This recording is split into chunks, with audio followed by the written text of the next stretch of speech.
You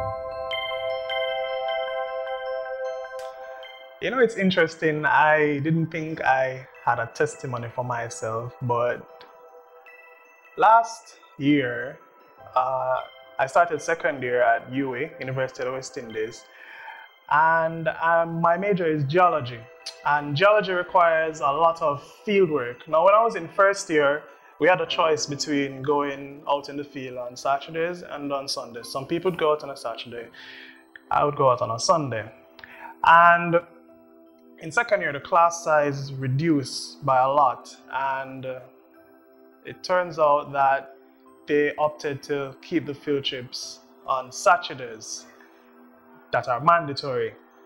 Anyways, I remember a particular incident where this specific course, the lecturer came in the class one day and told us that we're going to have a field trip that Saturday. Now, the class is on a Wednesday, and here we are finding out 2 days in advance pretty much that we're going to be having a field trip on the Sabbath. Now, what are we going to do? Myself and two other friends of mine. Well, I didn't know who to go to. All we could do was pray, and that we did do. And Sabbath morning came. Everything was ready. Friday evening, we didn't know what to do. The field trip was still on. Sabbath morning came, and we're like, yeah, we failed this course now. And the bus was supposed to leave UA at 8:30 in the morning, and at about 8:15 a.m. I got a call. And I'm thinking to myself, yeah, the bus is going to drive out now. And it so happens that my friend called me, David, where are you? Well, I'm at home. Oh, don't bother come to school. Prof has Chick V. I'm like, whoa, what did you say? It turns out that the professor actually came down with a relapse of Chick V, and they had cancelled the field trip. Now, my faith just increased from there because I'm like, how could this be possible? I saw the man Friday in a big board meeting with people from overseas, and now Sabbath morning, all of a sudden he has Chick V. I'm like, wow, God, you really come through for this one. Now, for another course in that same semester, it turns out that we had another field trip on the Sabbath, and that one actually did go through, and I ended up failing that course. No, that was heartbreaking, you know, spending so much money in university and failing your courses. It was something that hit me hard. Anyways, another story I can relate is come January, this year, January, we had a residential field trip, and the field trips tend to go from Sunday to Saturdays.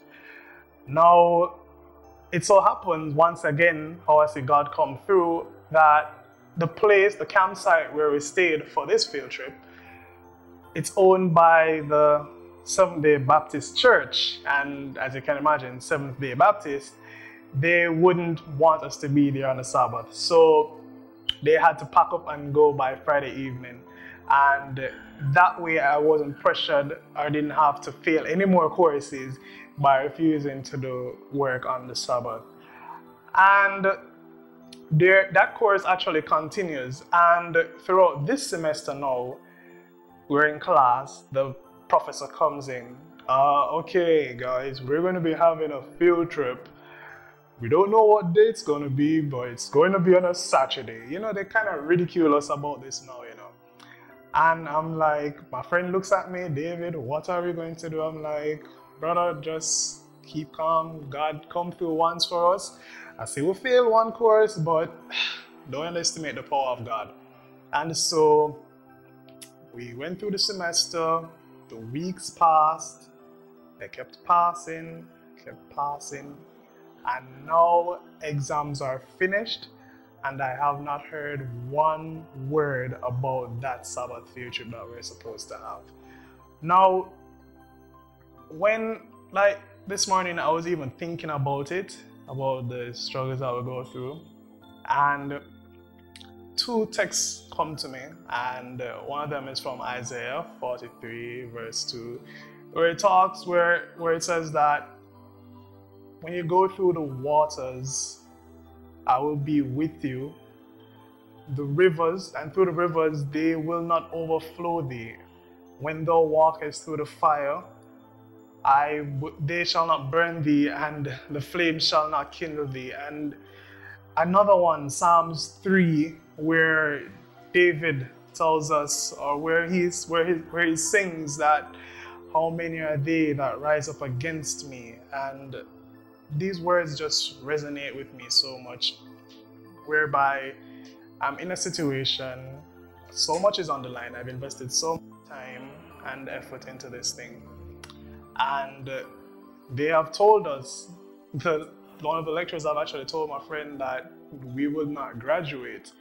And it seems that when I was in first year, I have this incredible bond with my lecturer, at least one in particular. I had a really good bond with her, and all of a sudden it's almost like we're now enemies. There's some discontent among us because we're perceived almost as being troublemakers for standing up for our religious values.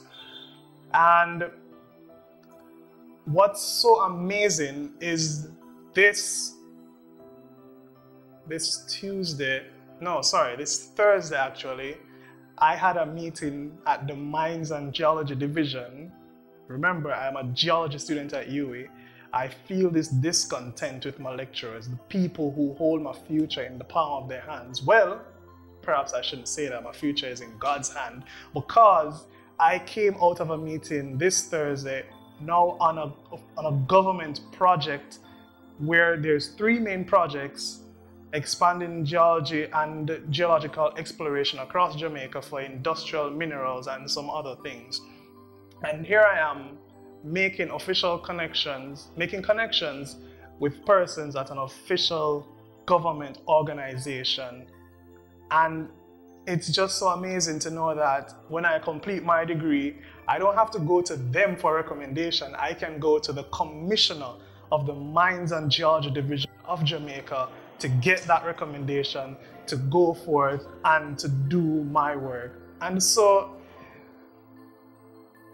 I would just say to anybody out there, when it seems impossible, I mean, every time I think back to that Friday evening and seeing the sunset, thinking that, the Sabbath has begun, I don't know what's going to happen, we're going to fail that course, and to hear the following morning that, the course is cancelled because the healthy man I saw the Friday now come down with Chick-fil-A. It just amazes me what God can do to help his people. And so in going forth, faith is the substance of things hoped for, evidence of things not yet seen. I think I truly know what it means now to have faith.